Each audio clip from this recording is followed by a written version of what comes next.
President Kamala Harris hasn't quite ridden off into the sunset yet. A photo shared by Kamala Harris from the Vice President's official social media handle featured 3 Democrats prominently. It showed President Biden, former Presidents Bill Clinton and Barack Obama. President-elect Donald Trump, however, is blocked behind a pillar in the image. Petty stuff. Meanwhile, the Veep has still been asking donors for money. Yes, she is still fundraising, according to Politico, and that is making many in the Democratic National Committee quite angry. Per reports, the Harris Victory Fund did not seek donors' explicit approval to keep charging them after the November 5th election.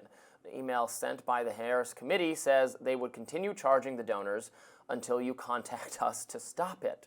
There's an expectation that campaign committees should shut down recurring donation once their bid for office ends. That clearly didn't happen in this case. Was it intentional? Politico reporter Daniel Lippman posted, quote, "Scoop, 2 months after Kamala Harris's defeat, the Harris Victory Fund she set up with the DNC still charging monthly recurring donors. It's silly, out of touch, and needlessly takes advantage of our most loyal supporters," one Dem operative told me. It seems like there's been a lot of controversy over the spending that the campaign has done. We heard reports previously of vendors not necessarily getting what they were promised, and sort of high-profile people being brought in for the interviews and the endorsements receiving some money, although maybe that was intended for the vendors. But what's going on with still charging people for a campaign that's no longer the lost? Yeah. Well, first of all, let's set into context what you do when you run a presidential campaign, especially in the modern post-Barack Obama era. You ask for people for money. You ask people for money because your campaign budget is set at about $1 billion, maybe a little bit more. And then your job as campaign leadership is to bankrupt a $1 billion organization. So it's a little bit of a dance going, running through the tape through election day. And then typically what happens is you try to spend as much as you can, and you still have some bills to pay when all is said and done. Now, all of that being said, it sounds like this is a campaign that raised astronomical sums of money, and in a very, very short time. A lot of that came during those last 100 days when Kamala Harris was at the top of the ticket. And as far as we know, she had somewhere close to $2 million cash on hand at the end of November. So I think part of what's happening is people feel like they really, really gave a lot, and they're wondering where that went at the very end here. And even if you have the fine print that says you can opt out at any time, I'm not terribly surprised. So. And I'm not terribly surprised people are upset. They're disappointed. Some donors in particular may feel like they're heading into, this is certain people's opinions, a very dark period with the incoming administration, and this is sort of adding insult to injury. Yeah, recurring payments are notoriously annoying to try to cancel. In the private sector. You probably have this experience where you look closely at your credit card statement and go, wait, what is this? I'm still paying for I've got 2 Showtime? I don't watch anything on Showtime. What is this? Exactly. So it's it's not exactly surprising or unique to Kamala Harris. What did you think about that photo there? The clipping, that seems intentional to me. Oh, 100% intentional, and absolutely not surprising, right?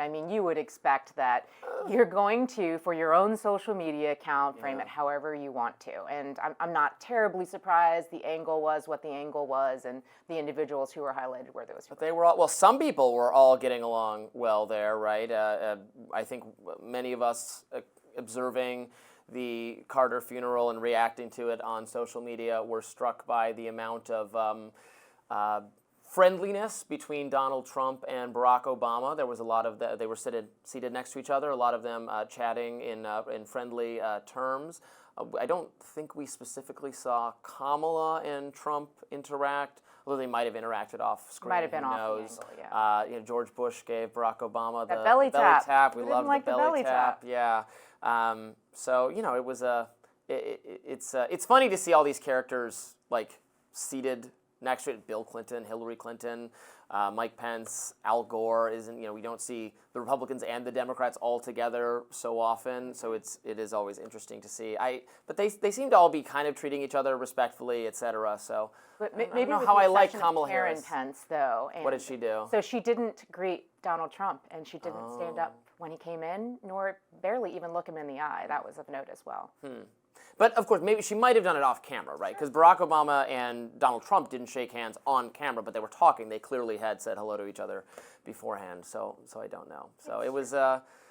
What I saw a lot of reaction from on this point was like, if you were, how can you assert, as some Democrats did, that, this is Hitler, this is fascism, etc., and then you just chat politely with them at a public event. It makes people think maybe you weren't sincere in that criticism. Perhaps, but my view is that one should be really civil, especially at the funeral of a former president. And I worry that our standards have gone so low that we're thrilled when we see people interacting in a polite way in an environment like that. So back to the fundraising, is Kamala going to be, I don't even know if you could use these funds for this purpose, but I'm now hearing a lot of speculation about her maybe being interested in the California governor job. I don't know if you're allowed to raise, this is just a factual question I don't know the answer to, if you can raise money for your presidential campaign and then use it on some gubernatorial campaign. I am shocked, if it's true, that she is really still interested in being in politics. I think after you've been vice president, anything but running for president again would be a dramatic step down. I would have expected her to become a visiting fellow of politics or something at Harvard, or have a Netflix show, or just be a commentator and book writer and speech giver. I can't imagine still wanting to be in politics after all this. But what I'm hearing is that she is seriously interested maybe in that role as a stepping stone to running again. Have you heard anything of this nature? I definitely don't think we've seen the last of Kamala Harris on a ballot. Really? And I hear what you're saying, Robby. However, being governor of California is not quite like being governor of any state. It is the fifth largest economy in the world. You have immense powers of appointment, and being the chief executive of a state that large could be, I think, very intoxicating. So I'm not terribly surprised. But you have to work hard. You have to actually do things.